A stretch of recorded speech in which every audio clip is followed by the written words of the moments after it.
हुजूर सल्लल्लाहु अलैहि वसल्लम ने रोज़ा और तरावी का जिक्र फरमाने के बाद आम फ़र्ज और नफिल इबादत के अहतमाम की तरफ मुतवज्जा फरमाया कि इसमें एक नफिल का सवाब दूसरे महीनों के फ़राइज़ के बराबर है और उसके एक फ़र्ज का सवाब दूसरे महीनों के 70 फ़राइज़ के बराबर है।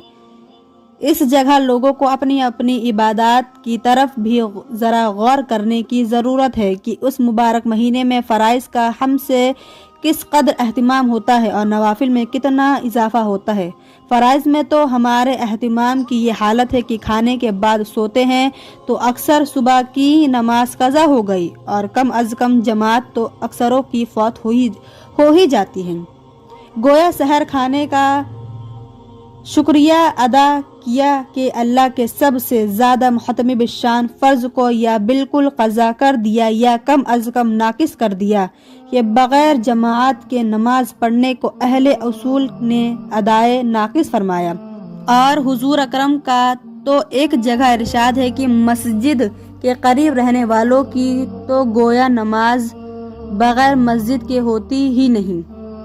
मज़ाहिर हक़ में लिखा है कि जो शख्स बग़ैर उज़्र के बदौन जमात नमाज पढ़ता है उसके ज़िम्मे से फ़र्ज तो साक़ित हो जाता है मगर उसको नमाज का सवाब नहीं मिलता। इसी तरह दूसरी नमाज मगरिब की भी जमात अक्सरों की अफ्तार की नज़र हो जाती है और रकात औला या तकबीर औला का तो ज़िक्र ही क्या है। और बहुत से लोग तो इशा की नमाज भी तरावी के हसान के बदले में वक्त से पहले ही पढ़ लेते हैं।